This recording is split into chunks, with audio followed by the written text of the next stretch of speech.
Iran के राष्ट्रपति इब्राहिम रईसी और वहां के विदेश मंत्री की अजरबैजान सीमा के पास हेलीकॉप्टर क्रैश में मौत हो गई। राष्ट्रपति के साथ हेलीकॉप्टर में ईरानी विदेश मंत्री हुसैन अमीर समेत 9 लोग सवार थे। इस हादसे के करीब 12 घंटे बाद राहत और बचाव कार्य के दौरान तुर्की के ड्रोन ने मलबे का पता लगाया। ईरान की सरकार ने ऐलान किया है कि राष्ट्रपति रईसी की मौत हो गई है। ईरानी राष्ट्रपति की मौत से पूरा मिडिल ईस्ट हैरान है। ईरान में 5 दिनों का राष्ट्रीय शोक घोषित किया गया है। वहीं हादसे के बाद अब सोशल मीडिया में यह अटकलें शुरू हो गई हैं कि हमले के पीछे इजराइल की खुफिया एजेंसी मोसाद का हाथ है।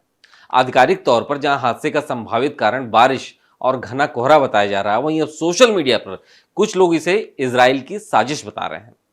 सवाल उठ रहे हैं क्योंकि हाल ही में हमास और इजराइल के तनाव के बीच में ईरान ने खुलकर हमास का समर्थन किया था और बीते दिनों ईरान और इजराइल एक दूसरे के आमने सामने आ गए थे जब एक दूसरे पर उन्होंने मिसाइल से हमला किया था। यह आशंका ऐसे समय पर जताई जा रही है जब ईरान और इजराइल के बीच में बेहद तनावपूर्ण हालात हैं।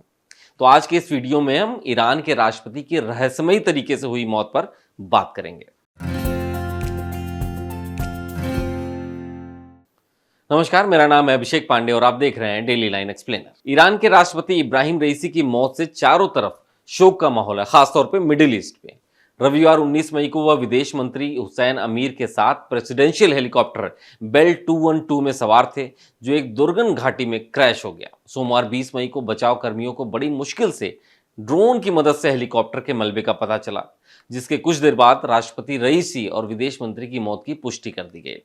राष्ट्रपति इब्राहिम रईसी को ईरान के सर्वोच्च नेता अयातुल्लाह अली खयानी का उत्तराधिकारी भी माना जाता है। ऐसे में हादसे में उनकी मौत पर कई सवाल खड़े हो रहे हैं। हालांकि इस हादसे के लिए कोहरे को जिम्मेवार ठहराया गया है, लेकिन कई लोगों को ऐसा लगता है कि इस हादसे के पीछे कोई साजिश हो सकती है, जिसमें किसी देश का हाथ होने की शंका जताई जा रही है। ईरान मौजूदा वक्त में घरेलू और अंतर्राष्ट्रीय स्तर पर कई चुनौतियों का सामना कर रहा है। ग्लोबल टाइम्स की एक रिपोर्ट के मुताबिक राष्ट्रपति रईसी के साथ हुए हादसे का कारण निर्धारित कर पाना मुश्किल है, लेकिन इसके लिए सिर्फ कोहरे को जिम्मेवार नहीं माना जा सकता। घरेलू और अंतर्राष्ट्रीय स्तर पर ईरान जिस तरीके से परिस्थितियों का सामना कर रहा है, ऐसे में कुछ भी हो सकता है। सोशल मीडिया पर ईरान के कुछ लोग रईसी की मौत के पीछे साजिश बता रहे हैं। कुछ लोग लिख रहे हैं कि राष्ट्रपति के काफिले में 3 हेलीकॉप्टर थे, तो ऐसा कैसे हो सकता है कि 2 हेलीकॉप्टर सही सलामत आ गए और राष्ट्रपति का ही हेलीकॉप्टर हादसे का शिकार हो गया। द इकोनॉमिस्ट की एक रिपोर्ट के मुताबिक कई ईरानियों को ऐसा लगता है कि इस दुर्घटना के पीछे इजराइल है। यह कॉन्स्पिरेसी थ्योरी इसलिए भी सामने आ रही है क्योंकि गाजा में चल रहे इजराइल हमले के बीच में कुछ समय पहले ईरान ने इजराइल पर हमला कर दिया था। इजराइल ने तब कहा था कि ईरान को इसके गंभीर परिणाम भुगतने पड़ेंगे। इजराइल पर ईरानी लोगों को शक इसलिए भी है क्योंकि ईरान के राष्ट्रपति का हेलीकॉप्टर हादसा तबरेज शहर से 50 किलोमीटर दूर वर्जेकान शहर के पास हुआ है। टाइम मैगजीन ने अपनी रिपोर्ट में कहा है कि हेलीकॉप्टर जिस जगह पर क्रैश हुआ उस जगह को लेकर के भी एक कॉन्स्पिरेसी थ्योरी है। रिपोर्ट में लिखा है कि रईसी का हेलीकॉप्टर अजरबैजान के साथ लगती सीमा के पास एक पहाड़ी जंगल के पास क्रैश हुआ। ईरान के जितने भी पड़ोसी हैं उनमें से अजरबैजान के साथ उसकी सबसे कम करीबी है, यानी उससे उसकी सबसे कम दोस्ती है, क्योंकि अजरबैजान के साथ इजराइल के अच्छे संबंध हैं।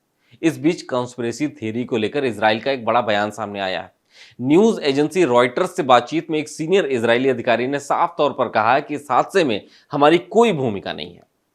एक्सपर्ट्स ईरानी राष्ट्रपति की मौत के पीछे इजराइल की संलिप्तता से इनकार कर रहे हैं। हालांकि ऐसे एक्सपर्ट्स की संख्या कम है जो इस हादसे के पीछे इजराइल को दोषी बता रहे हैं, लेकिन उनका कहना है कि ईरान के राष्ट्रपति को मारने का मतलब है सीधे जंग का ऐलान करना।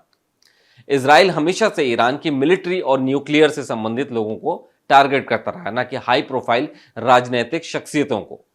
इस हादसे के पीछे एक कॉन्स्पिरेसी थ्योरी और आ रही है जिसमें अमेरिका का नाम सामने आ रहा है। ईरान के बढ़ते न्यूक्लियर प्रोग्राम से अमेरिका, इजराइल समेत पश्चिमी देश परेशान थे। इंटरनेशनल एटॉमिक एनर्जी एजेंसी की रिपोर्ट के मुताबिक ईरान के पास इतना यूरेनियम है कि वह 3 परमाणु हथियार बना सकता है। ईरान अपने परमाणु कार्यक्रम को बहुत सीक्रेट तरीके से आगे लेके जा रहा था और उसे रूस से मदद भी मिल रही थी। ऐसा माना जा रहा है कि ईरान परमाणु परीक्षण करने के बेहद करीब पहुंच चुका है और वो जल्दी ही एटमी मिसाइल तैयार कर सकता है।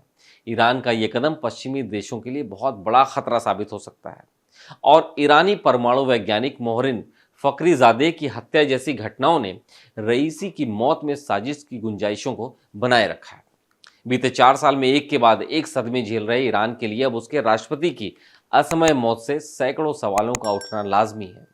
इजराइल और अमेरिका पर ईरानी लोग उंगली उठा रहे हैं, लेकिन ईरानी राष्ट्रपति के हेलीकॉप्टर क्रैश की असल सच्चाई क्या है, यह भी किसी को नहीं पता चली। तो आज के इस डेली लाइन एक्सप्लेनर में सिर्फ इतना ही।